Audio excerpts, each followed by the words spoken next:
Pernah nggak sih Anda ditanya berulang kali gitu soal pilihan hidup yang mendasar? Kayak Frank Barat ini, dia sering banget ditanya, kenapa jadi aktivis? Kenapa Palestina? Pertanyaan itu ya. Iya, dan pertanyaan itu yang dia jadikan semacam pembuka di pengantar buku On Palestine. Nah, hari ini kita mau coba kupas lebih dalam perspektif Barat ini. Apa sih motivasinya? Terus kenapa juga dia bikin buku ini formatnya dialog antara Noam Chomsky dan Ilan Pappé? Betul, jadi fokus kita memang ke suara Barat di pengantar itu ya. Perjalanan dia gimana, terus kenapa dia ngerasa perlu banget ada dialog tatap muka antara Chomsky sama Pappé.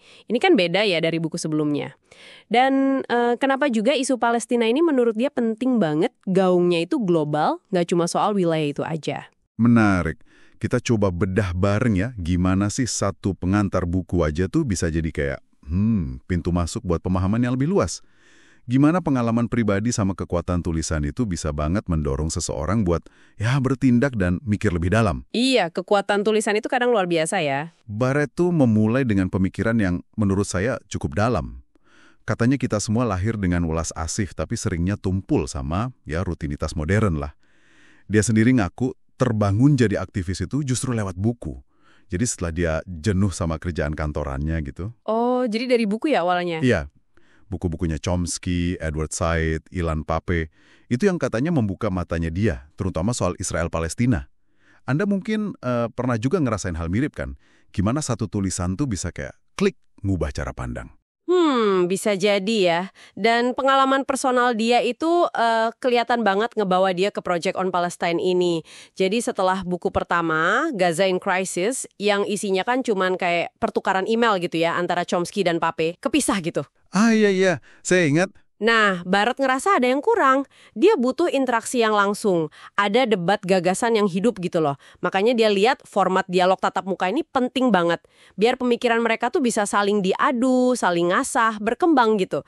Nggak cuma pernyataan satu arah aja. Oke. Jadi format dialog ini krusial ya, biar idenya keuji beneran. Dan Barat nyusunnya cerdas juga ya, dibagi berdasarkan waktu gitu. Ketat. Jadi diskusinya itu dibagi jadi 3 pilar waktu. Yang pertama itu masa lalu. Ini penekanannya kuat banget di Nakba 1948, pengusiran massal warga Palestina itu. Barat negasin ini tuh bukan sejarah kuno yang udah basi, tapi ini fondasi situasi sekarang. Dampaknya masih kerasa banget. Jadi memahami Nakba itu kunci ya? Betul, itu kuncinya. Terus pilar kedua, masa kini. Nah, di sini fokusnya geser ke peran masyarakat sipil, terus gerakan boikot, divestasi, sanksi atau BDS itu. BDS, yang tujuannya buat menekan Israel secara ekonomi dan politik itu kan ya, biar patuh sama hukum internasional. Ya, dan Barat nyatat juga gimana BDS ini jadi titik diskusi yang cukup menarik juga. Antara Chomsky sama Pappé, ada perbedaan pandangan juga di situ. Oke, terus yang ketiga? Masa depan. Iya, pilar ketiga, masa depan. Ini bukan cuma ngawang-ngawang ya, tapi lebih ke pertanyaan praktis. Palestina merdeka itu bentuknya kayak gimana sih? Terus gimana caranya bisa hidup berdampingan? Koeksistensi itu gimana? Ini pertanyaan-pertanyaan berat yang coba mereka diskusikan. Pertanyaan fundamental memang. Nah, selain dialog itu, katanya Barat juga menyoroti kontribusi penting lain dari Ilan Pappé di buku ini ya. Ada esai khusus gitu. Benar sekali. Ada esai original dari Pappé, judulnya The Old and New Conversations. Di esai itu, Pappé ngajak kita buat nengok lagi pilihan kata kita. Kosakata yang kita pakai pas ngomongin Palestina. Dia nunjukin gimana kekuatan bahasa, semantik itu bisa jadi alat edukasi. Atau sebaliknya malah melanggengkan narasi yang problematis ya. Nah, itu dia. Jadi ini bukan cuma soal linguistik loh, tapi nyambung ke pandangan Barat yang lebih luas lagi. Pandangan yang lebih luas gimana tuh maksudnya? Barat ngelihat isu Palestina ini sebagai kayak semacam simbol atau cermin gitu ya buat masalah global. Kayak keterlibatan negara-negara Barat, peran korporasi besar. Bahkan dia menyebut Palestina itu kayak laboratorium. Laboratorium, maksudnya? Ini framing yang ya cukup provokatif dari Barat. Dia bilang Palestina itu tempat uji coba metode-metode represi.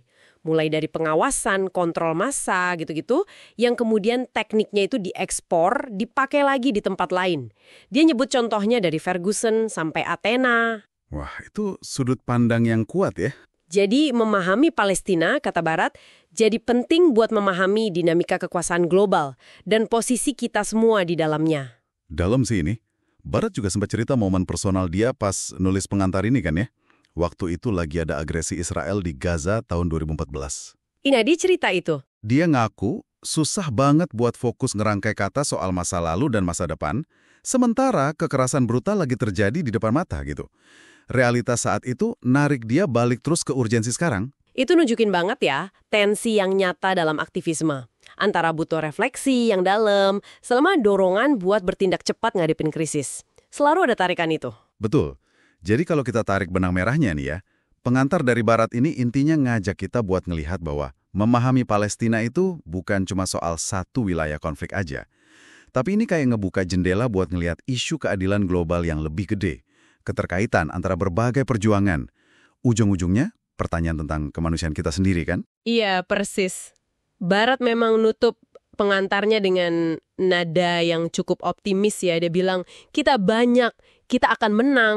Tapi ada satu pemikiran dari esainya Pape tadi yang kita bahas sedikit yang mungkin menarik buat Anda bawa pulang buat direnungkan lagi. Apa itu? Seberapa besar sih sebetulnya kekuatan bahasa dalam ngebentuk realitas kita tentang sebuah konflik yang rumit kayak gini? Mungkin nggak sih kalau kita ngubah cara kita ngomongin suatu masalah, itu bisa jadi langkah awal yang paling dasar buat perubahan yang nyata? Gimana menurut Anda? Anda sedang mendengarkan buku audio bahasa. Temukan buku kesayangan Anda di YouTube, buku audio bahasa. Dengarkan, eksplorasi, dan nikmati petualangannya. Selamat datang kembali. Hari ini kita mau bahas sesuatu yang penting nih. Dari Ilan Pape, kutipan tulisannya On Palestine. Sumber ini kayaknya nantang kita banget buat melihat ulang cara lama kita ngomongin konflik Israel-Palestina. Dan dia ngusulin bahasa baru. Jadi misi kita sekarang ya coba pahami kenapa sih cara lama itu dianggap udah nggak pas lagi. Terus apa aja elemen kunci dari kamus baru yang ditawarin Pape nih. Ini penting banget buat Anda yang pengen ngerti isu ini lebih dalam, nggak cuma dari berita-berita aja. Tepat sekali. Sumber ini menekankan ada kebutuhan mendesak gitu ya, buat pakai kerangka analisis yang beda. Soalnya perubahan di lapangan itu drastis banget, sementara kerangka lama kayaknya gagal gitu mendorong solusi nyata. Padahal kalau kita lihat, opini publik global soal Palestina itu udah banyak berubah. Mari deh kita coba bedah argumen utamanya. Oke, siap. Kita bongkar ya. Pape ini kan mulai dengan kritik ke apa yang dia sebut ortodoksi perdamaian lama. Itu intinya apa sih sebenarnya menurut dia? Jadi gini, itu tuh cara pandang yang dominan selama bertahun-tahun. Fokus utamanya ya ke solusi dua negara, pembagian wilayah gitu antara Israel dan Palestina. Tapi ya itu, menurut sumber ini, kerangka ini punya masalah mendasar. Dan malah bikin ada semacam kontradiksi atau paradoks gitu. Susah dijelasin pakai kerangka lama. Wah, menarik nih. Paradoks ya istilahnya. Kontradiksi macam apa tuh yang disorot sama Pape? Oke, pertama ya, ada jurang yang lebar banget antara opini publik dunia yang makin kritis ke Israel, tapi di sisi lain, dukungan politik, ekonomi dari elit barat tuh ngalir terus. Jadinya, ya perubahan opini publik itu kayak nggak ada efeknya di lapangan, gitu. Itu yang pertama. Terus? Yang kedua, kontrasnya juga tajam antara citra Israel yang ya bisa dibilang memburuk di mata dunia, tapi citra positifnya di mata warga Yahudi Israel sendiri tuh masih kuat banget. Padahal penderitaan warga Palestina, mau yang di tepi barat, Gaza, pengungsi, bahkan yang udah jadi warga negara Israel sekalipun, itu kan terus jalan. Oke. Ada lagi Mbak paradoksnya? Masih ada. Ketiga, kritik internasional itu seringnya cuma nyasar ke kebijakan sesaat Israel aja, misalnya serangan militer ke Gaza, tapi nggak mau nyentuh akar ideologi Zionismenya di baliknya. Pape itu menganalogikannya kayak kita ngeritik pembantaian di Soweto, tapi tabu gitu buat ngeritik rejim apartheidnya sendiri. Kan aneh ya? Terakhir, ini juga penting, sebuah narasi yang menurut dia sebenarnya cukup jelas soal kolonialisme, pengusiran paksa, malah dibingkai dunia seolah-olah ini konflik yang rumitnya minta ampun. Seakan-akan cuma Israel yang bisa ngerti gitu. Nah ini dia nih bagian yang kayaknya paling menantang ya. Pape terus ngusulin kamus baru. Kenapa sih perlu banget kamus baru ini? Ya, karena menurut dia, bahasa yang lama itu gagal nangkap realitas sebenarnya. Malah kadang melanggengkan masalah. Jadi kamus baru ini kayak seperangkat konsep buat, ya membingkai ulang pemahaman kita lah. Buat masa lalu misalnya, dia nggak ragu pakai istilah Zionisme sebagai kolonialisme. Bahkan nunjuk istilah Ibrani awal kayak lehit nahel, yang artinya memang ya bermukim atau melakukan kolonisasi. Terus konsep penting lainnya, ini agak berat, pembersihan etnis. Dia lihat ini sebagai logika utama sejak 1948 dan terus berlanjut dalam berbagai bentuk kebijakan sampai sekarang. Waduh, pembersihan etnis itu istilah yang kuat banget ya. Terus gimana Pape menerapkan kamus baru ini buat lihat kondisi sekarang menurut sumbernya? Nah, buat masa kini, konsep utamanya adalah Israel sebagai negara apartheid. Sumber ini secara jelas bandingin sama Afrika Selatan dulu. Disorot tuh gimana adanya sistem hukum, kebijakan diskriminatif, pemisahan fisik yang berlaku seragam buat warga Palestina. Mau di sisi garis hijau sini atau sana, sama aja katanya. Oh, jadi itu yang mendasari BDS ya? Betul. Analisis ini yang kemudian melahirkan taktik perlawanan kayak BDS, boykot, divestasi, sanksi. Memang inspirasinya dari gerakan anti-apartheid global. Terus, konsep krusial lain itu reparasi. Khususnya penegasan soal hak kembali buat pengungsi Palestina. Sesuai resolusi PBB 190 kan, ini prinsip universal yang menurut Pape sering banget sengaja dikesampingkan dalam diskusi damai. Oke. Lalu kalau lihat ke depan nih, apa yang ditawarin kamus baru ini? Solusinya kayak gimana? Nah, untuk masa depan, istilah kayak proses perdamaian itu digugat keras. Dianggap cuma kedok aja buat Israel mempertahankan kontrolnya. Istilah itu diganti sama agenda dekolonisasi dan perubahan rezim. Jadi, ini bukan lagi soal bagi-bagi tanah, tapi lebih ke membongkar struktur kekuasaan yang ada. Visinya jadi mengarah ke solusi satu negara yang demokratis, di mana semua penduduk Palestina dan Yahudi Israel punya hak yang sama di seluruh wilayah historis Palestina. Ini diajukan sebagai alternatif solusi dua negara yang dianggap ya udah gagal total, nggak adil, dan malah melegitimasi hasil kolonialisme sama pembersihan etnis tadi. Jadi, implikasinya apa nih buat Anda yang ngikutin isu ini? Gimana kita bisa memahami realitas di lapangan pakai kacamata baru ini? Ya, sumber ini berpendapat apa yang sering disebut proses perdamaian model Oslo itu praktiknya malah ngasih Israel waktu dan legitimasi. Buat apa? Ya buat terus memperkuat cengkeramannya, melakukan Judaization, bangun permukiman ilegal. Realitas di lapangan, ini sekitar tahun 2014 ya menurut teksnya, udah nunjukin solusi dua negara itu makin gak relevan. Yang ada itu malah kayak satu Israel Raya gitu, yang ngontrol hampir semua wilayah. Sementara warga Palestina jadi terfragmentasi, dalam kantong-kantong terisolasi atau terkepung. Makanya dari perspektif Pape ini, fokus ke hak kembali pengungsi dan membongkar ideologi serta struktur kekuasaan Zionisme itu jadi penting banget. Gak bisa ditawar lagi. Intinya sih, tanpa membongkar narasi dasar soal kolonialisme dan pembersihan etnis ini, ya usaha damai apapun cuma bakal jadi topeng perindasan aja. Gitu katanya. Oke, jadi kalau dirangkum, sumber ini intinya mendorong pergeseran cara pandang yang fundamental banget ya. Dari fokus ke negosiasi bagi wilayah yang dianggap gagal, ke analisis pakai lensa kolonialisme, apartheid, pembersihan etnis, yang ujung-ujungnya nuntut dekolonisasi dan visi satu negara demokratis buat semua. Iya, sebuah perspektif yang memang sangat menantang arus utama. Banget. Ini mungkin bisa jadi pertanyaan reflektif juga buat Anda. Setelah kita sama-sama coba pahami argumen soal kamus lama versus kamus baru ini. Menurut Anda gimana ya? Gimana cara kita bisa bahas konflik ini secara lebih produktif mungkin? Gimana biar diskusi kita itu bisa lebih dari sekedar slogan atau retorika yang seringnya malah bikin simpel atau justru nutupin akar masalah sebenarnya? Ya, sesuatu buat Anda renungkan lebih lanjut mungkin. Anda sedang mendengarkan Buku Audio Bahasa. Temukan buku kesayangan Anda di YouTube, Buku Audio Bahasa. Dengarkan, eksplorasi, dan nikmati petualangannya. Selamat datang. Oke, hari ini kita akan coba gali lebih dalam ya pemikiran dari Noam Chomsky dan Ilan Pape soal Palestina. Kita lihat Gimana sih mereka mengaitkan masa lalu sama konflik sekarang, terus juga membongkar makna Zionisme dari sudut pandang mereka. Tujuannya ya biar kita bisa lebih paham kompleksitas isu ini lewat argumen-argumen kunci dari mereka. Mari kita mulai aja. Ya, betul. Jadi sumber kita ini kan percakapan mendalam ya antara keduanya. Fokusnya itu pada gimana sejarah, terus ideologi, sama kenyataan di lapangan itu saling terkait. Seringkali caranya nggak langsung kelihatan. Jadi ini bukan sekedar rangkuman sejarah gitu, tapi lebih ke analisis gimana narasi itu dibangun dan apa dampaknya. Oke, menarik. Nah, Chomsky kan bilang ya, kalau pihak berkuasa itu sering mau kita lupa sama masa lalu.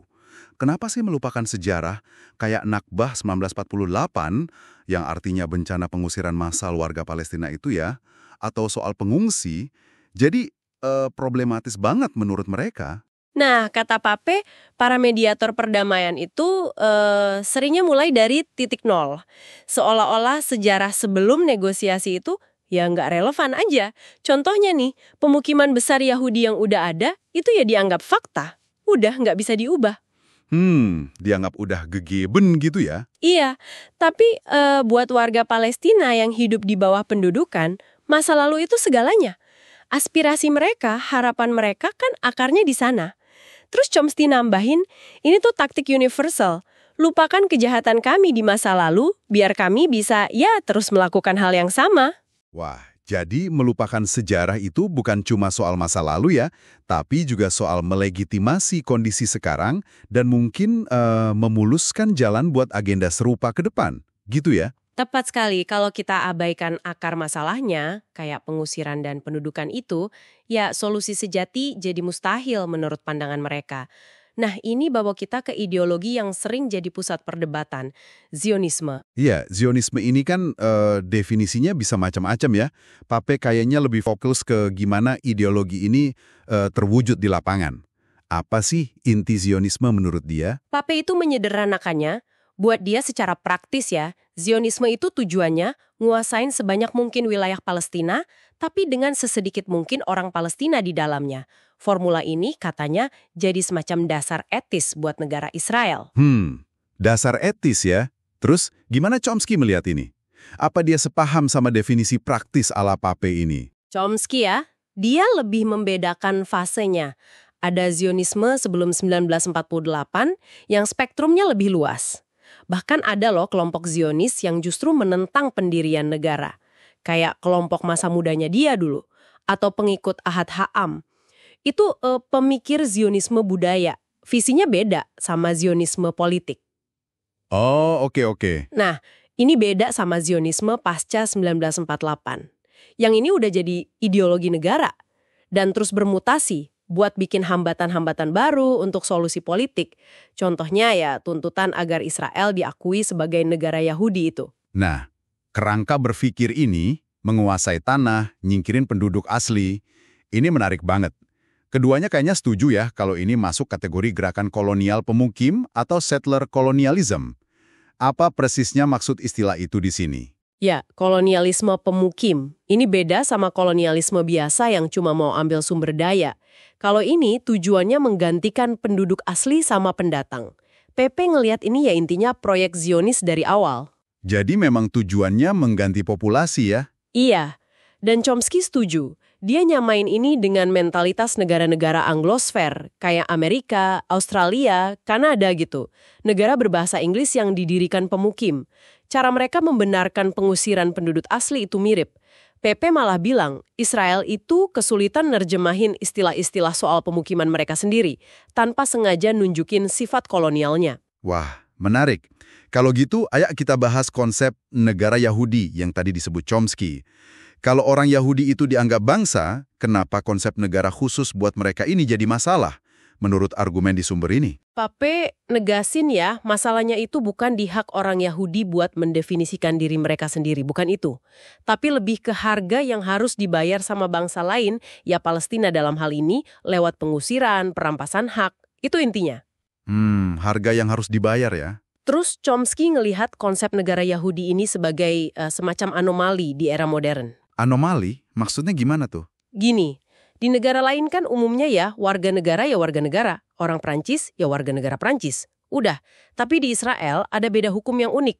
Antara kewarganegaraan Israel siapa yang pegang paspor, sama kebangsaan Yahudi, identitas etnoreligius yang punya hak istimewa. Oh, jadi bisa jadi warga negara Israel, tapi nggak dianggap bangsa Yahudi oleh negara.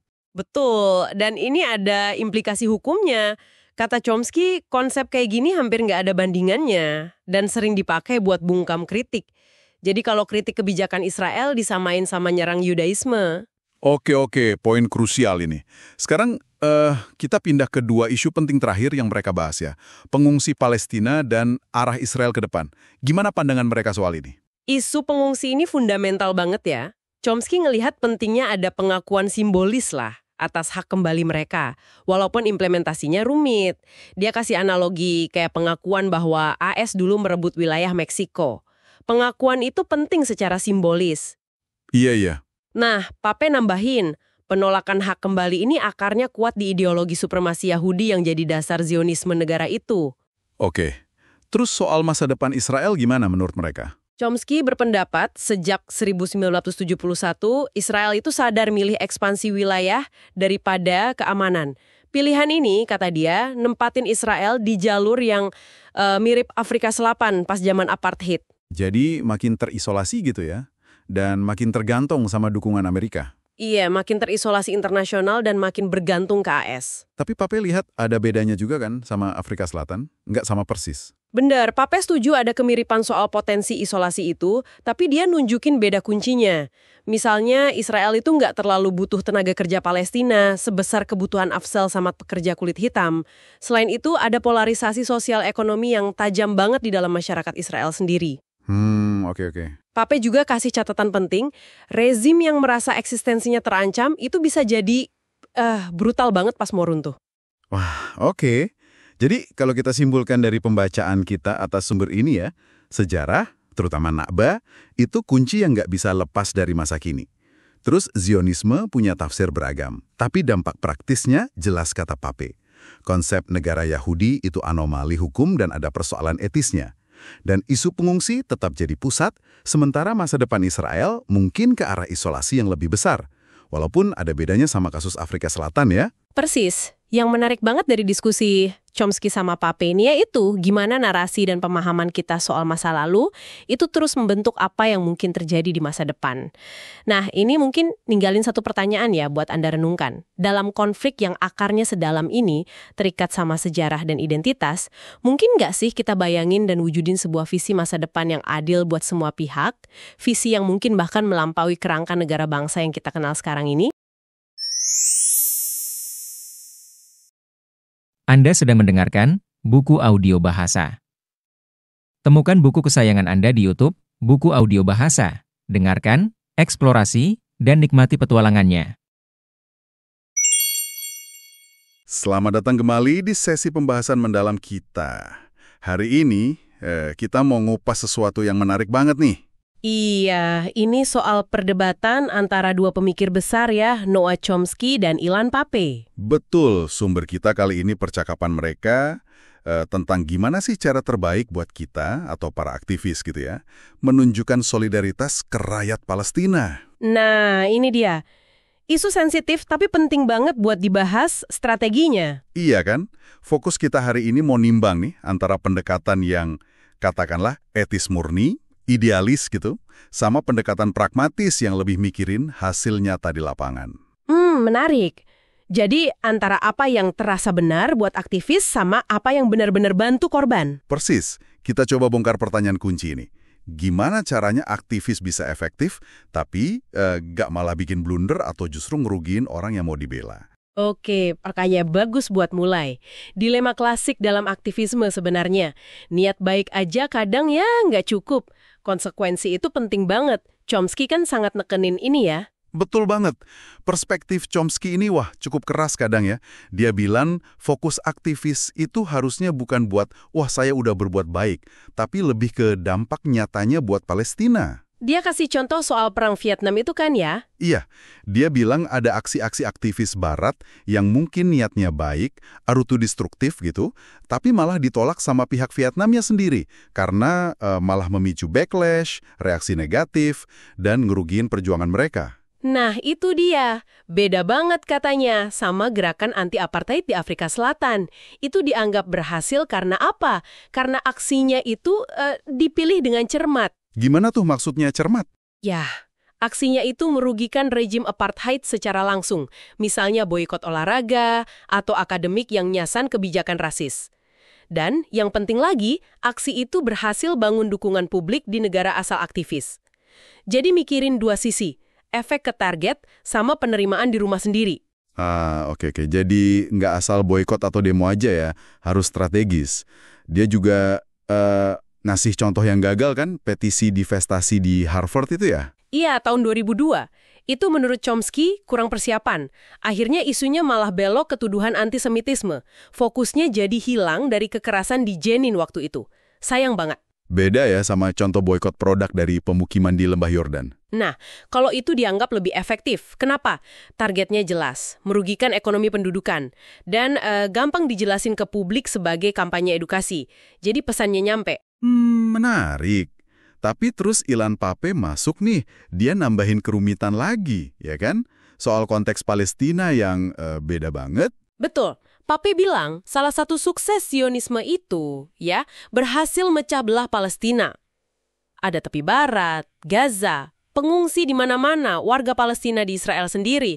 Fragmentasi ini bikin susah. Susah? Gimana maksudnya? Ya, susah buat aktivis nentuin satu strategi tunggal yang cocok buat semua kelompok itu. Kebutuhan mereka kan bisa beda-beda. Kadang malah bertentangan satu sama lain. Wah, jadi makin kompleks ya mikirin konsekuensi terbaik ala Chomsky tadi. Pappé juga bilang ada pergeseran penting ya. Sekarang aktivis mulai berani nantang ideologi Zionismenya. Iya, dia lihat gitu. Mirip kayak dulu orang melawan ideologi apartheid. Jadi bukan cuma kebijakannya, tapi akarnya yang disasar. Tapi dia juga setuju sih, perlu seimbang. Seimbang gimana? Ya, aksi simbolis lawan ideologi itu oke, tapi harus ada juga aksi konkret yang bantu orang langsung di lapangan. Misalnya, yaitu usaha hentiin penggusuran di AK atau nakap. Itu kan lebih terasa dampaknya. Oke, masuk akal. Terus soal gerakan BDS, boikot, divestasi, sanksi. Ini kan cukup sentral ya di diskusi mereka. Iya, dibahas lumayan dalam. Papa yang lihat BDS ini punya potensi besar, tapi ada catatannya. Fokusnya katanya bagusnya spesifik ke kejahatan di tepi barat dan Gaza. Contohnya kayak gimana tuh? Misalnya, dia kasih ide boikot budaya mungkin bisa jadi cara buat nyelamatin kota tua AK dari penggusuran atau perubahan karakter. Tapi dia juga ingetin ada sukses lain di luar BDS, kayak perlawanan komunitas Badui yang berhasil gagalin rencana Prawer itu. Jadi nggak harus selalu BDS ya, fleksibel aja, lihat kasusnya gitu. Betul, kasus per kasus. Nah, Chomsky punya kritik lagi nih soal BDS. Menurut dia, fokusnya seringkali terlalu ke Israel aja. Kurang apa dong kalau gitu? Kurang nyorot peran Amerika Serikat. Ini poin penting Chomsky. Dia bilang, Israel itu mirip Afrika Selatan zaman apartheid dulu. Bisa bertahan, ya karena full support dari AS. Tanpa AS, ceritanya bakal beda. Jadi kalau nggak ngubah kebijakan AS, efek BDS atau aksi lain ke Israel bakal terbatas gitu ya? Kurang lebih gitu pandangan Chomsky. Tapi, menariknya, dua-duanya setuju loh soal satu hal. Apa tuh? Soal dampak BDS dan gerakan solidaritas lain dalam mengubah narasi. Diskusi publik, terutama di kampus-kampus barat, di kalangan anak muda, itu udah banyak berubah. Udah lebih kritis. Jadi semacam kemenangan jangka panjang ya, meskipun belum langsung ngubah kebijakan negara gitu. Iya, bisa dibilang gitu. Menggeser cara pandang itu kan nggak sebentar. Nah ini nyambung banget ke poin utama Chomsky tadi. Peran Amerika Serikat. Gila juga ya kalau dipikir ketergantungan Israel ke AS ini. Banget. Bantuan militer kan miliaran dolar tiap tahun. Terus perlindungan veto di PBB, belum lagi dukungan ideologis kayak dari kelompok Christian Zionism itu. Iya, kelompok Kristen evangelis yang dukungannya kuat banget ya, karena alasan teologis. Plus jangan lupa, kompleks industri militer juga main. Nah, makanya, kata Chomsky, implikasinya jelas. Target utama aktivisme, apalagi yang di AS, ya harusnya mengubah kebijakan Amerika. Titik.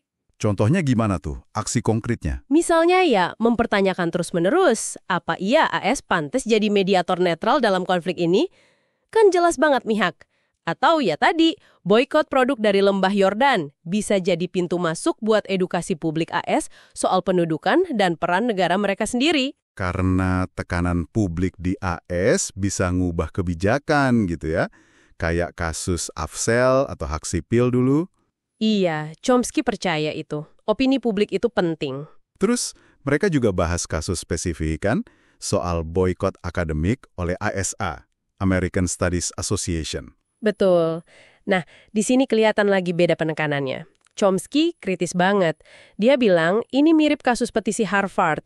Kurang persiapan, malah bikin backlash soal kebebasan akademik, fokusnya kegeser lagi dari Palestina. Logikanya juga dipertanyakan ya. Kenapa Universitas Israel yang diboikot atas dosa pemerintahnya atau bahkan AS? Iya, Chomsky bilang gitu. Sarannya dia, kalau mau boikot akademik, ya targetkan institusi yang terlibat langsung sama pendudukan. Kayak kampus di pemukiman Ariel misalnya.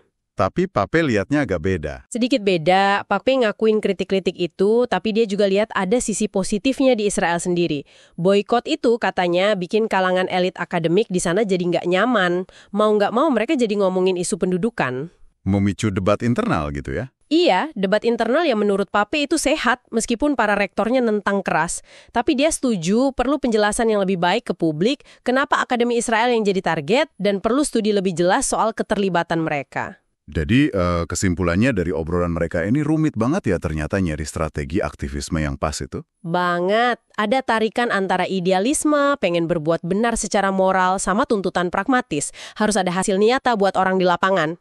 Kuncinya kayaknya di strategi yang matang ya. Fokusnya harus jelas, edukasi publiknya jalan, dan ngakuin juga peran kekuatan luar kayak AS itu. Yang cerdas biar nggak jadi bumerang. Nah, sebagai penutup nih, mungkin ada pertanyaan buat Anda renungkan. Kalau dukungan AS itu sepenting itu, tapi kan susah banget ya mau boikot negara sebesar AS gitu. Iya, hampir nggak mungkin ya. Nah, langkah konkret apa lagi ya selain boikot yang bisa dilakuin sama masyarakat sipil di Barat buat nekan pemerintah mereka biar ubah kebijakan? Apalagi kalau berhadapan sama lobi-lobi domestik yang kuat dan agendanya beda. Pertanyaan bagus tuh. Apa ya kira-kira? Iya, ini mungkin bisa jadi bahan pemikiran buat Anda di rumah. Sampai jumpa di pembahasan berikutnya. Anda sedang mendengarkan Buku Audio Bahasa. Temukan buku kesayangan Anda di YouTube, Buku Audio Bahasa. Dengarkan, eksplorasi, dan nikmati petualangannya. Selamat datang kembali di sesi pembahasan mendalam kita. Anda punya sumber menarik nih hari ini? Iya, ini kutipan dari buku On Falastin. Betul. Isinya percakapan tahun 2014 antara Noam Chomsky dan Ilan Pape. Kita coba gali pandangan mereka waktu itu ya. Oke. Soal kemungkinan masa depan Israel-Palestina. Terus apa yang terjadi di dalam Israel sendiri. Dan solusi-solusi yang dibicarakan saat itu kan? Tujuannya sih, ya bantu Anda menangkap inti pemikiran mereka dari dialog ini.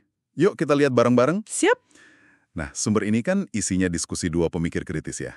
Mereka waktu itu lihat ada tren yang cukup bikin khawatir di Israel. Kayak geseran ke kanan itu ya, nasionalisme makin kuat, terus mentalitas kayak dikepung. Iya, ada yang bilang mirip Afrika Selatan di akhir era apartheid gitu. Chomsky malah kasih contoh spesifik. Oh, yang soal warga Israel tepuk tangan pas bom jatuh di Gaza? Ya, waktu operasi Kaslit, serangan 2008-2009 itu dianggap gambaran perubahan sikap gitu. Betul. Dan Pape nambahin satu lapis lagi nih, pandangannya soal Zionisme liberal. Ideologi yang dulu dukung negara Yahudi tapi pakai nilai liberal dan damai itu ya? Nah, itu dia. Menurut Pape, itu udah kehilangan pengaruh politik yang signifikan di Israel. Udah nggak kuat lagi. Ditambah lagi soal garis hijau yang makin kabur ya? Batas sebelum Perang 1967 itu. Iya, karena pendudukan yang udah lama banget. Jadi, kesannya perubahan dari dalam Israel sendiri kayaknya susah diharapkan waktu itu. Bahkan protes sosial besar tahun 2011 itu kan fokusnya sempit banget ya? Betul, cuma soal ekonomi kelas menengah, rumah, gitu-gitu. Sengaja banget menghindar dari isu Palestina. Oke, terus gimana soal skenario masa depannya? Chomsky menguraikan soal rencana Israel Raya ya? Ya, yang dia lihat sedang berjalan gitu. Idenya Israel ambil alih area C. Area C itu kan bagian tepi barat yang kontrol penuhnya di Israel, menurut Oslo ya? Betul, bagian terbesarnya. Terus Lembah Yordan, Yerusalem Raya yang diperluas banget, jauh dari batas historisnya. Gaza dipisahkan, terus tepi barat dipecah-pecah pakai tembok sama koridor pemukiman kayak Ma'ale Adumim itu. Iya, persis. Hasil akhirnya ya Israel yang lebih besar, tapi warga Palestinanya dibikin sesedikit mungkin di dalamnya. Wah, ini visi yang cukup suram sih yang digambarkan Chomsky waktu itu. Nah, ini nyambung banget sama kekhawatiran Pape. Dia takutnya usulan solusi dua negara yang sering diomongin dunia internasional, Kenapa tuh? pada prakteknya saat itu malah bisa dipakai buat melegitimasi versi Israel Raya tadi. Oh gitu ya? Maksudnya gimana? Dia ngerasa banyak pendukung solusi dua negara di Israel itu ya tetap aja nganggep Yerusalem Raya, Ariel, Lembar Yordan itu bagian Israel, harga mati. Jadi yang tersisa buat negara Palestina jadi kecil banget dong? Ah, itu dia. Makanya buat Pape, ini udah nunjukin adanya realitas satu negara de facto. Satu pemerintahan yang ngontrol semua. Tapi ya diskriminatif banget. Jadi kalau kita ikuti alur pikir Chomsky waktu itu, perdebatannya bukan soal satu atau dua negara secara ideal ya? Bukan itu. Dia lihat opsi satu negara dengan hak setara itu, nggak realistis. Karena ditolak Israel dan AS gitu ya? Iya, ditolak keras. Jadi pilihan nyatanya menurut dia ya antara visi Israel Raya. Atau ya suatu bentuk penyelesaian dua negara. Mungkin kayak kesepakatan Jenewa. Betul, walaupun dia juga ngaku sih, peluangnya kecil kalau nggak ada tekanan atau perubahan kebijakan dari AS. Nah, Pape agak beda nih melihatnya. Justru karena itu, menurut dia, dukung solusi dua negara di konteks 2014 itu, wah beresiko. Berisiko kenapa? Ya beresiko melegitimasi Israel Raya itu tadi. Fokusnya harusnya, kata Pape, ngakuin dulu realitas satu negara yang udah ada di lapangan. Maksudnya satu rezim dari sungai ke laut itu ya? Iya, baru deh abis itu perjuangkan perubahan. Perubahan menuju kesetaraan hak sipil, hak asasi manusia di dalam sistem itu. Menarik. Dia juga nyebut soal ikatan sosial budaya antar warga Palestina ya? Betul, antara yang di kedua sisi garis hijau. Kayak mereka udah beradaptasi aja gitu sama realitas satu wilayah ini. Oke, jadi ada perbedaan taktis yang lumayan jelas ya antara keduanya waktu itu? Sering juga kan dibandingin sama Afrika Selatan? Sering banget. Tapi Chomsky nunjukin beda pentingnya. Apa tuh bedanya? Afrika Selatan kan secara ekonomi butuh tenaga kerja mayoritas kulit hitamnya. Oke, butuh ya. Kalau Israel? Israel cenderung separatis, maunya menyingkirkan populasi Palestina dari wilayah yang mau dikuasai. Itu bedanya. Terus di 2014 itu, dia juga nggak lihat ada aktivisme internal Palestina atau tekanan eksternal yang sekuat zaman anti-apartheid di Afsel ya? Belum sekuat itu, menurutnya, Pape nambahin lagi nih. Gimana? Bahkan model pasca apartheid Afrika Selatan pun, yang apartheid formalnya dihapus, tapi struktur ekonominya banyak dipertahankan, Ya. itu kemungkinan nggak bakal cocok buat Israel. Oh ya, kenapa gitu? Menurut dia, ideologi Zionis itu lebih dogmatis. Ada nuansa religiusnya juga. Beda sama supremasi kulit putih di Afsel, yang lebih pragmatis soal mempertahankan kekuasaan aja. Jadi karena lebih dogmatis, perubahannya lebih susah. Lebih susah tapi sekaligus lebih jelas juga nunjukin sifat diskriminatif sistemnya. Gitu kata Pape. Oke. Tapi meskipun ada sedikit tanda kerapuhan, ya kayak Chomsky sebut soal banyak warga Israel cari paspor kedua. Iya, ada isu itu. Tapi secara umum kayaknya dua-duanya agak pesimis ya soal kemungkinan perubahan signifikan dari dalam Israel waktu itu. Kelihatannya begitu. Kesannya harapan buat perubahan dari dalam tuh tipis banget saat itu. Jadi, apa nih rangkuman penting yang bisa Anda ambil dari sini? Obrolan dari 1 dekade lalu ini kan ngasih lihat dilema yang, mendasar banget ya. Betul, antara prediksi suram soal Israel Raya yang bahkan menyingkirkan warga Palestina, sama perdebatan sengit soal solusi dua negara itu sendiri. Apakah itu jalan damai yang mungkin, atau jangan-jangan malah cara buat melanggengkan ketidaksetaraan yang udah ada? Nah itu dia, penting banget buat selalu ingat, ini kan potret pemikiran dari tahun 2014 ya. Iya, 1 dekade lalu. Perbedaan cara pandang antara Chomsky dan Pape ini aja udah menunjukin betapa rumitnya analisisnya dan juga strategi apa yang mungkin diambil baik sama pihak luar maupun orang-orang di sana. Oke. Nah, sebagai penutup nih, kami mau lempar satu pertanyaan buat Anda renungkan. Silakan. Mengingat diskusi ini kan dari tahun 2014 ya, gimana Anda melihat perkembangan dinamika yang mereka bahas tadi? Dinamika soal pergeseran internal Israel, terus perdebatan solusi dua negara versus realitas satu negara itu. Iya, dan relevansi perbandingan dengan Afrika Selatan. Kalau semua itu dilihat dari kacamata peristiwa-peristiwa sampai hari ini, gimana menurut Anda? Coba Anda pikirkan. Anda sedang mendengarkan buku audio bahasa. Temukan buku kesayangan Anda di YouTube, buku audio bahasa. Dengarkan, eksplorasi, dan nikmati petualangannya. Selamat datang kembali di penelaahan mendalam kita. Hari ini kita punya sumber yang menarik ya. Iya, betul. Sebuah percakapan dengan sejarawan Ilan Pape. Dari wawancara panjang ya, dia kan dikenal cukup kritis ya soal sejarah Zionisme dan Israel. Sangat kritis. Dan sumber ini menarik karena ini suara dari dalam, gitu. Seseorang yang tumbuh di sana, tapi pandangannya berubah secara fundamental. Oke, jadi fokus kita hari ini apa nih? Kita coba pahami gimana sih sejarah, narasi, terus pengalaman pribadi itu bisa membentuk pandangan yang ya kompleks kayak pandangan Pape ini. Kita bakal lihat argumen dia soal indoktrinasi, akar konflik versi dia, terus tantangan cari solusi, gitu ya. Iya, persis. Kita bedah perspektif dia berdasarkan pengalaman dan risetnya. Oke, mari kita mulai dari perjalanan pribadinya dulu. Gimana ceritanya dia bisa sampai menjauh dari narasi Zionis yang kan pasti dia dapat dari kecil. Menurut sumber ini ada beberapa pemicu penting.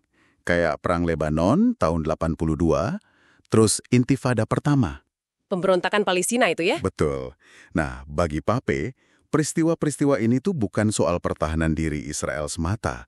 Dia melihatnya sebagai perang pilihan. Perang pilihan? Maksudnya? Iya, perang yang sebetulnya bisa dihindari, bukan terpaksa karena membela diri. Nah, pandangan ini yang mulai menggoyahkan narasi sejarah yang selama ini dia yakini. Lalu gimana dia lihat masyarakat Israel sendiri soal penerimaan narasi ini? Wah, ini dia gambarkan sebagai masyarakat yang sangat terindoktrinasi. Tapi menariknya, bukan karena dipaksa secara terang-terangan. Oh iya, terus gimana? Lebih kayak proses yang meresap gitu. Sejak lahir, lewat pendidikan, budaya, semuanya. Dia bahkan bandingkan, keluar dari Zionisme tuh kayak orang religius jadi ateis. Wow, berat ya? Berat banget, pergulatan batin yang dalam. Dan kalau berbeda pandangan, itu artinya siap-siap berhadapan dengan masyarakat, bahkan mungkin keluarga sendiri. Tapi dia ada catat soal generasi muda nggak? Mungkin beda. Ada.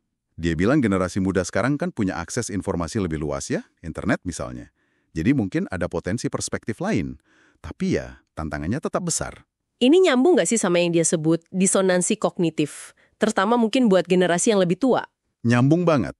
Itu kan kondisi psikologis ya. Waktu keyakinan lama kita dibenturkan sama fakta baru yang bertentangan. Rasanya nggak nyaman, jadi cenderung ditolak. Jadi susah menerima kalau mungkin yang diyakini selama ini keliru gitu ya? Iya, apalagi Pape menambahkan, kekerasan yang terus terjadi, kayak bom bunuh diri dulu, atau roket dari Gaza sekarang, Iya. itu mempersulit orang Israel untuk melihat hubungan sebab akibatnya. Mereka cenderung melihat kekerasan itu muncul begitu saja, sebagai ancaman murni. Bukan sebagai respons atas tindakan pemerintah mereka sendiri. Nah itu dia, konteks kebijakan terhadap Palestina itu seringkali jadi kabur dalam persepsi sehari-hari, karena fokusnya ke ancaman langsung. Oke. Sekarang kita mundur sedikit ke sejarah. Pape kan melacak akarnya jauh ke belakang ya? Betul, dia tarik sampai ke akhir abad ke-19, waktu gerakan Sionisme politik itu mulai terbentuk. Awalnya kan tujuannya mulia ya, cari tempat aman buat orang Yahudi. Iya, itu nggak dia pungkiri. Mencari tempat aman dari antisemitisme di Eropa, membangun identitas nasional, itu valid. Tapi masalahnya, menurut Pape, timbul saat pilihan jatuh ke Palestina. Karena sudah ada penduduknya. Tepat. Wilayah itu sudah dihuni. Dan argumen Pape, berdasarkan analisis dokumen-dokumen awal, adalah bahwa niat untuk mendepopulasi penduduk asli itu sudah ada. Bukan sesuatu yang terjadi begitu saja nanti di tahun 48. Contohnya gimana? Misalnya, pemberontakan Palestina tahun 1936.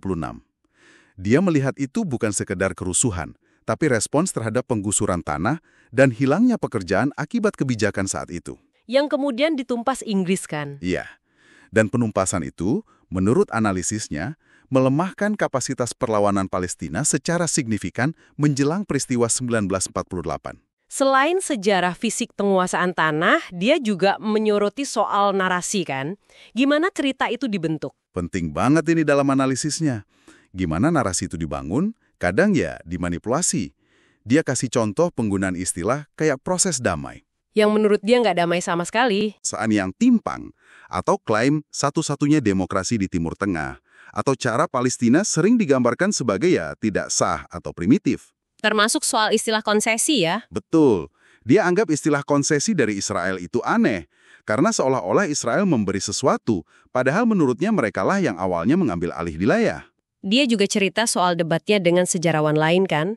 Benny Morris kalau nggak salah. Iya, menarik itu. Keduanya sama-sama sejarawan baru Israel yang membongkar mitos lama. Mereka sepakat soal fakta kunci tahun 1948. Pengusiran penduduk Palestina itu terjadi, bukan mereka pergi sukarela. Tapi kesimpulannya beda. Nah itu dia, kesimpulan moralnya beda jauh.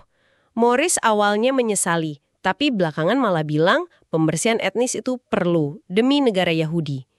Ini nunjukin gimana fakta yang sama bisa diinterpretasi beda banget untuk mendukung narasi yang berbeda. Oke, menarik. Nah, dengan semua latar belakang ini, gimana pandangan Pape soal solusi, terutama solusi dua negara yang sering disebut? Wah, dia kritis banget di sumber ini.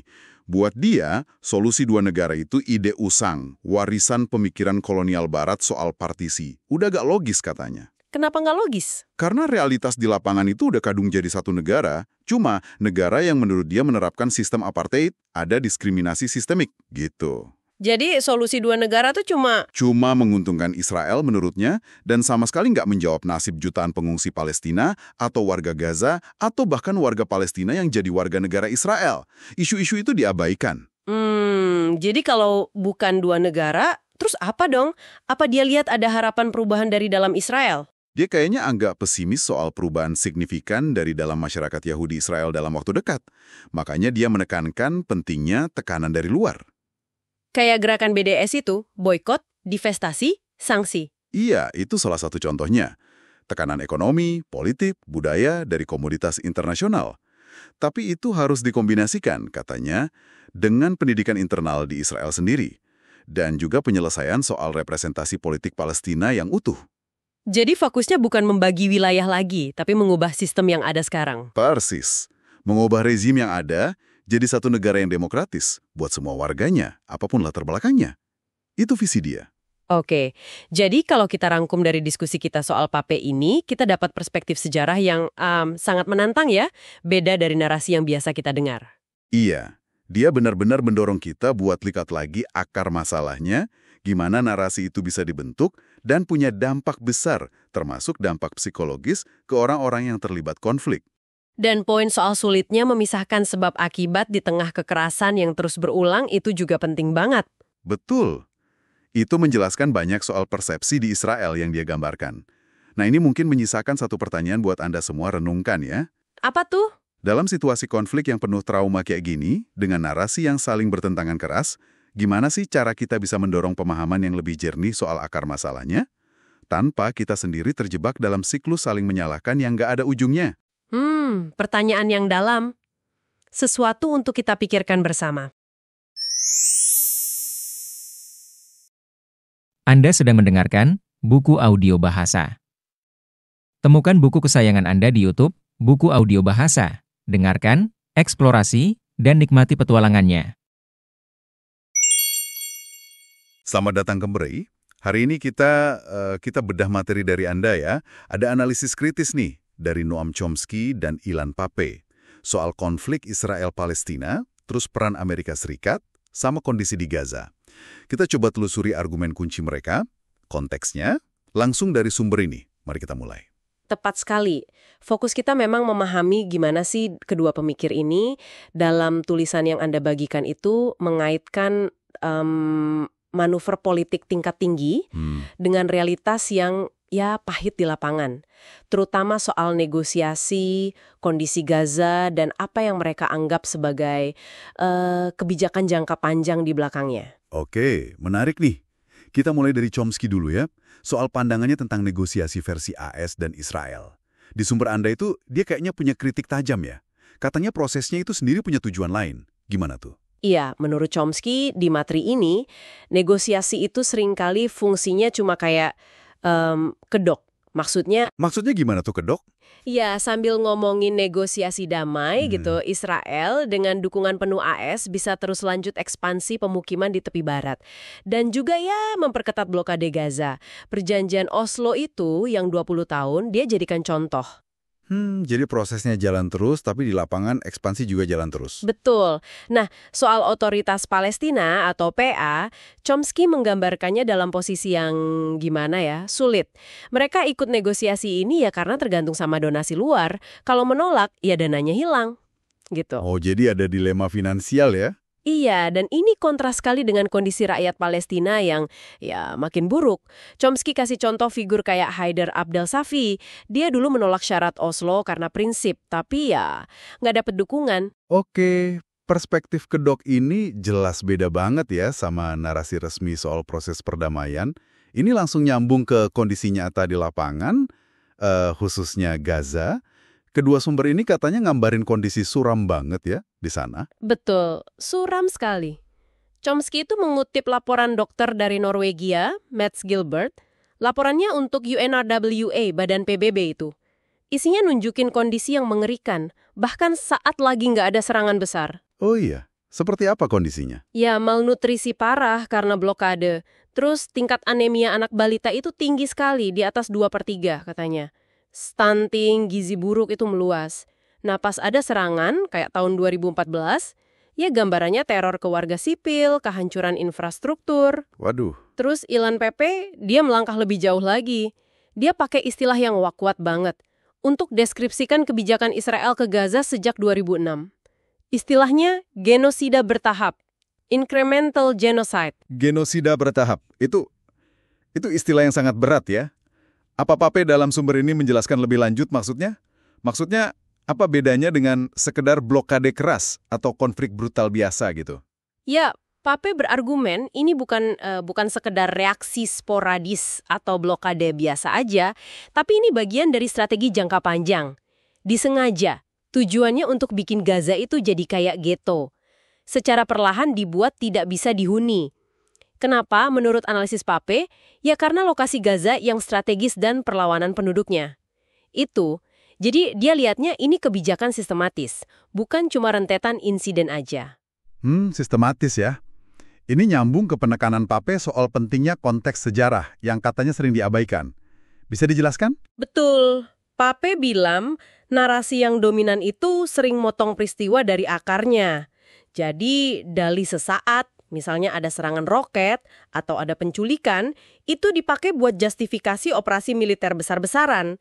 Padahal, menurutnya, kita perlu lihat ini dalam kerangka strategi yang lebih besar yang dia identifikasi sebagai bagian dari proyek Zionis awal, meminimalkan populasi Arab Palestina di wilayah itu.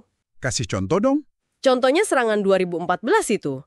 Pape mengaitkannya bukan cuma soal penculikan remaja Israel, yaitu jadi pemicu dekatnya. Tapi lebih jauh, itu upaya buat menggagalkan pemerintah persatuan Palestina yang baru terbentuk.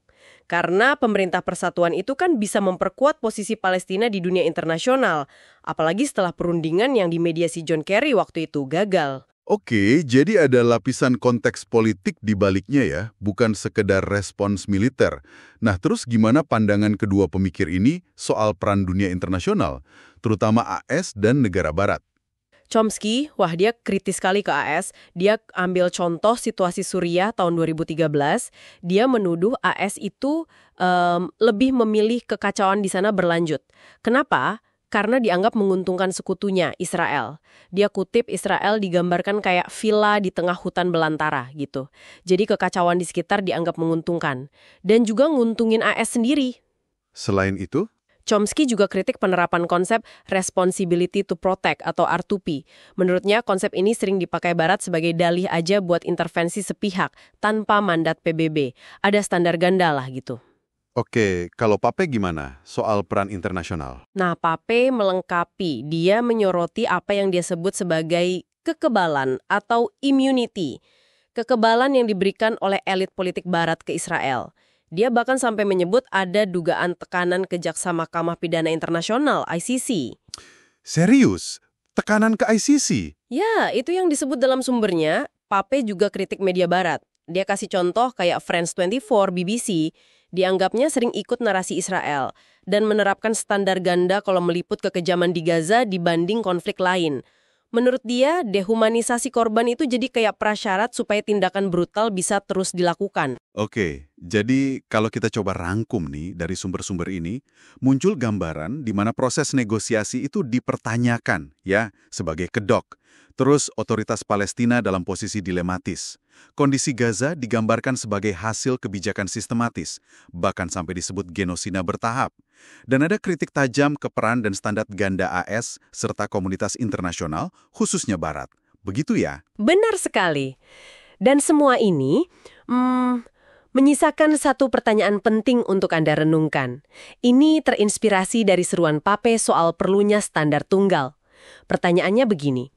Gimana kalau dunia internasional itu sungguh-sungguh menerapkan satu standar moral dan hukum yang sama buat semua pihak dalam konflik ini dan juga konflik lain di dunia?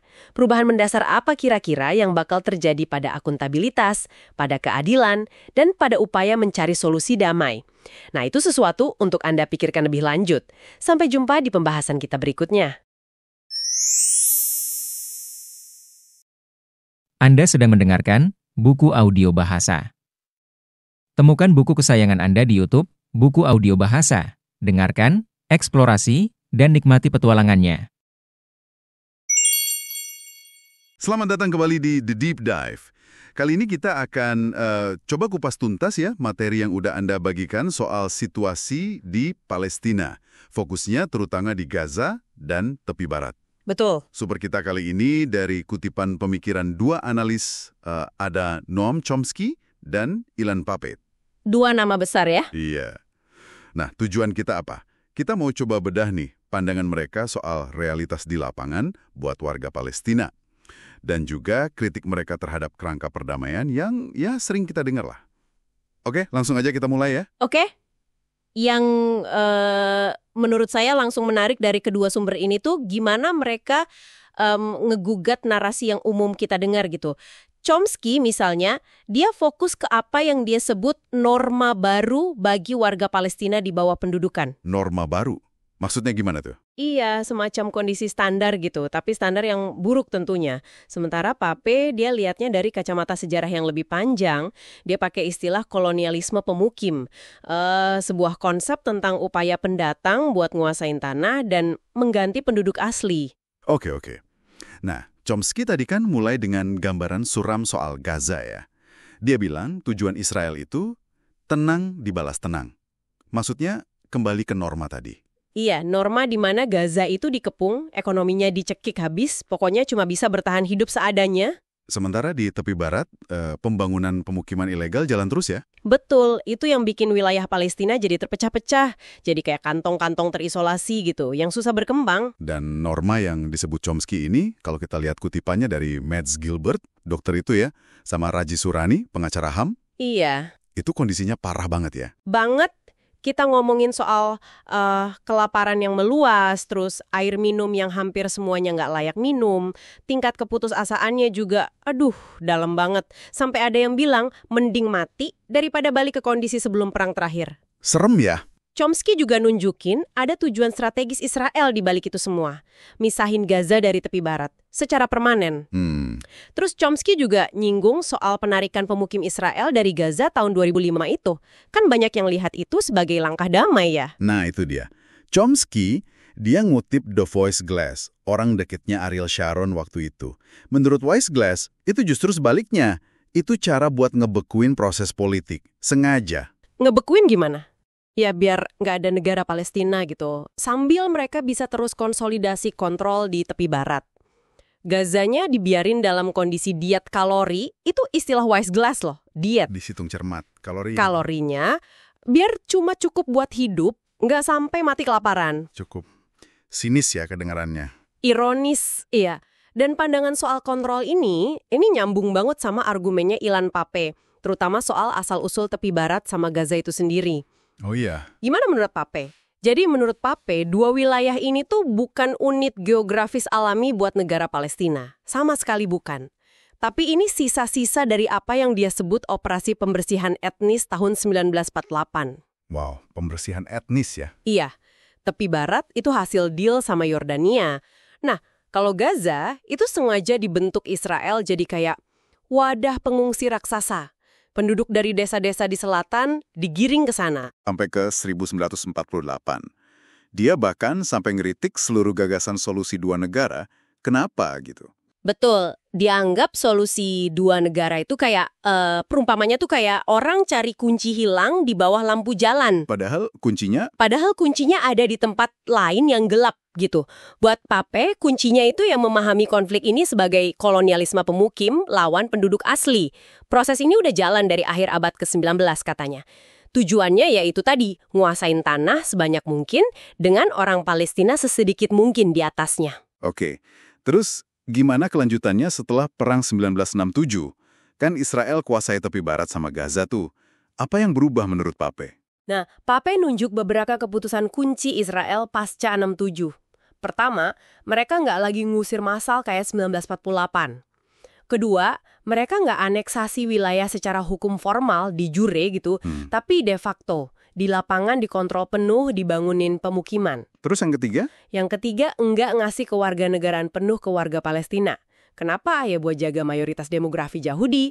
Hasil dari semua keputusan ini, kata Pappé, ya jadilah penjara raksasa atau mega prison buat orang Palestina. Konsep penjara raksasa ini menarik. Gimana Pappé ngejersin model penjaranya? Dia bilang ada dua model yang ditawarin Israel sebenarnya. Ada model penjara terbuka. Penjara terbuka? Iya. Palestina dikasih otonomi terbatas, tapi ya tetap di bawah kendali penuh Israel. Nah, ini yang menurut Pappé dijual sebagai proses perdamaian model Oslo itu. Oke, satu lagi model apa? Satu lagi model penjara keamanan maksimum. Ini diterapin sebagai hukuman kalau ada perlawanan dari Palestina. Berarti kalau pakai kacamata Pappé ini, pembicaraan damai solusi dua negara itu bisa jadi cuma kedok aja ya? Tepat. Pappé berpendapat gitu. Itu semua jadi fasad aja, buat melanggengkan kontrol dan pendudukan Israel. Dan sayangnya, kata dia, fasad ini didukung juga oleh sebagian elit Palestina dan aktor internasional. Dia nyebut kuartet misalnya, AS, Uni Eropa, PBB, Rusia. Lalu solusi menurut Pappé apa dong? Buat dia, solusi sejati itu harus mulai dari ngakuin inti masalahnya dulu. Kolonialisme dan apa yang dia sebut apartheid. Baru dari situ bisa ngarah ke satu negara demokratis buat semua penduduk, termasuk hak kembali buat pengungsi Palestina. Oke, itu tadi perspektif Pappé ya. Nah, selain dinamika internal ini, Chomsky kan juga sangat nekenin peran pihak luar ya, khususnya Amerika Serikat. Oh iya banget, Chomsky keras banget soal ini. Dia bilang dukungan AS itu militer, ekonomi, diplomatik itu krusial banget buat Israel.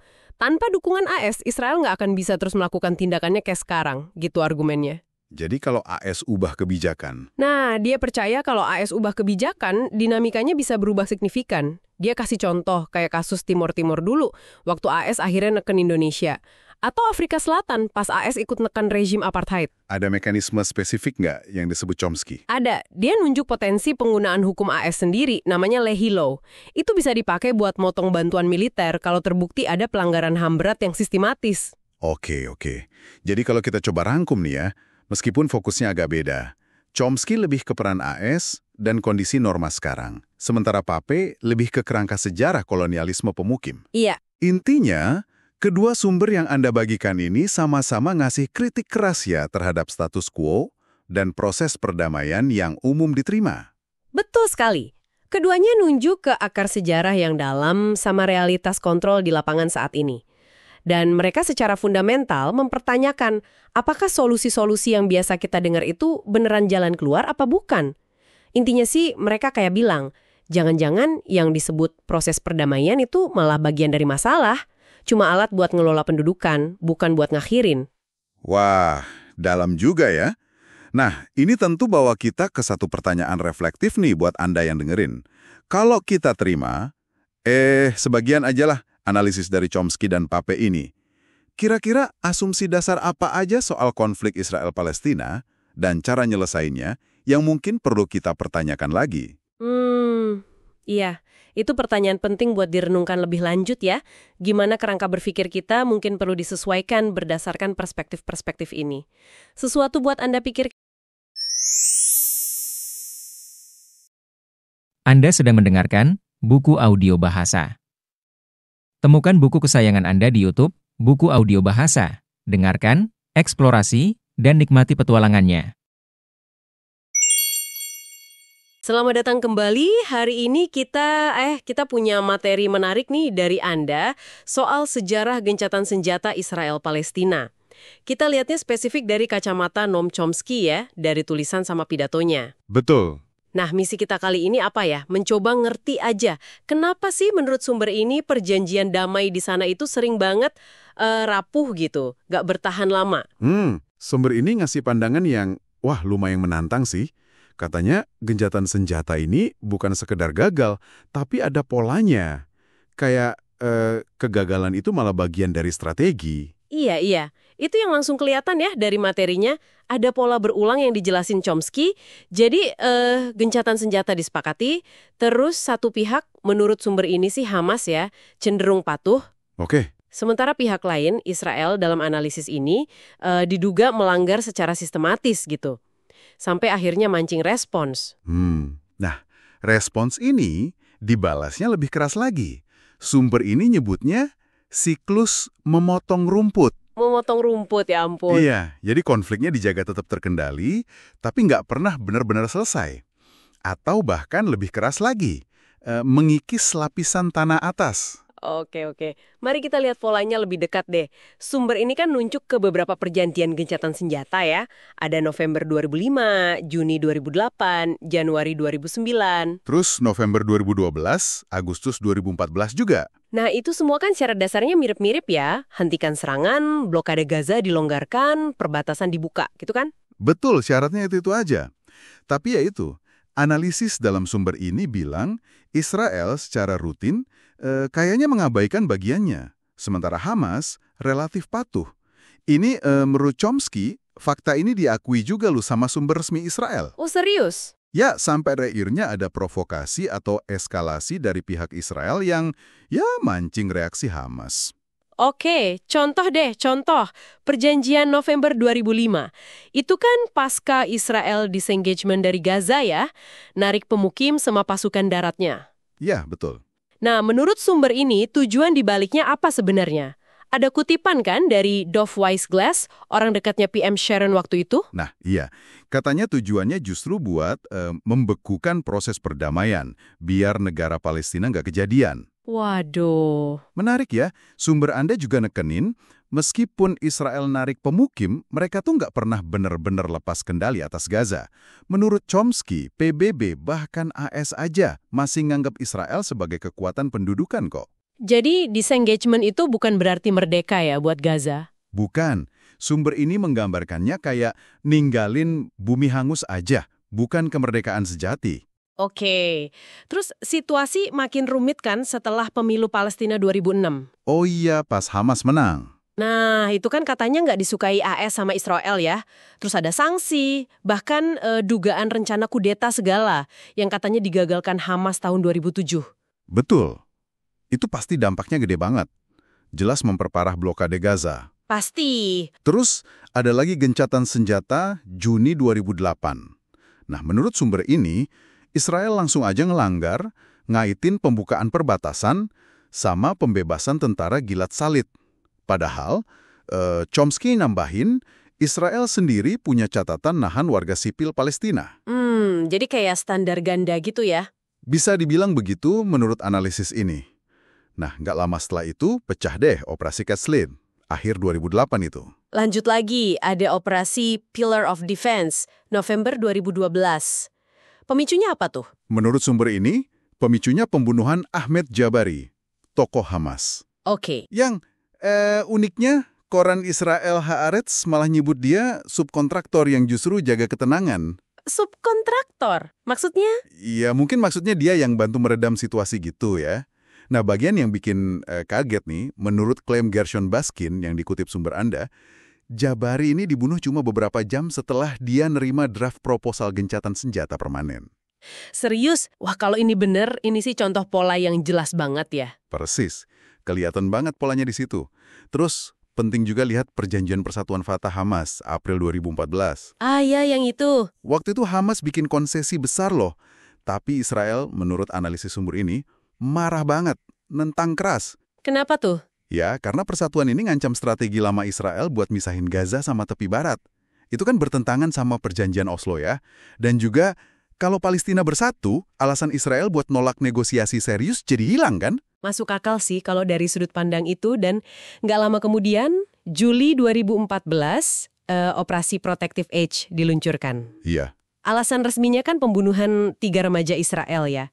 Tapi laporan Haaretz yang dikutip sumber Anda kemudian bilang, katanya Dinas Keamanan Israel sendiri nyimpulin pembunuhan itu dilakukan sel independen, bukan perintah langsung dari pimpinan Hamas. Nah, itu dia. Jadi contoh-contoh ini menurut sumber Anda bukan insiden acak gitu aja. Chomsky berpendapat ini semua bagian dari strategi jangka panjang Israel. Strategi apa tuh? Alternatif dari solusi dua negara, menurutnya, bukanlah satu negara demokratis dengan hak setara buat semua. Bukan itu. Tapi ya kelanjutan dari apa yang udah jalan sekarang. Israel ngambil alih wilayah-wilayah bernilai di tepi barat, kayak Yerusalem Raya, koridor pemisah, Lembah Yordan. Sambil ngisolasiin kantong-kantong komodasi Palestina, biar terpisah-pisah gitu. Ini dilakukan, menurut argumen sumber ini, buat gindarin masalah demografi. Maksudnya kekhawatiran kalau populasi non-Yahudi jadi mayoritas di wilayah yang mereka kontrol gitu ya? Kurang lebih begitu argumennya. Dan kunci dari semua ini, ditekanin lagi sama sumber Anda, adalah dukungan gede dari Amerika Serikat. Dukungan dalam bentuk apa aja? Macam-macam. Militer, ekonomi, diplomatik, bahkan ideologis. Intinya adalah terus nyiptain fakta di lapangan, pelan-pelan, sedikit demi sedikit. Oke, jadi kalau kita simpulkan dari materi yang Anda bagikan ini ya, analisis Chomsky ini ngasih gambaran yang cukup suram ya. Sebuah pola di mana gencatan senjata itu kayaknya sengaja dirusak secara sistematis, didorong strategi jangka panjang buat mencegah negara Palestina merdeka. Sambil terus memperluas kontrol Israel. Iya, dan ini semua bisa jalan karena ada dukungan kuat dari AS. Gitu intinya ya. Ya, dan perlu diingat juga, menurut sumber ini, sebenarnya ada loh konsensus internasional yang luas banget dukung solusi dua negara, kayak resolusi PBB 1976 itu. Tapi ya selalu dihadang, terutama oleh veto AS di PBB. Oke. Nah, berdasarkan analisis yang disajikan sumber-sumber ini, ada satu pertanyaan nih buat Anda renungkan. Kalau kita lihat konflik yang nggak selesai-selesai kayak gini, kira-kira asumsi dasar apa aja sih soal cara kerja penyelesaian konflik dan hubungan internasional yang mungkin perlu kita pertanyakan ulang? Coba Anda pikirkan.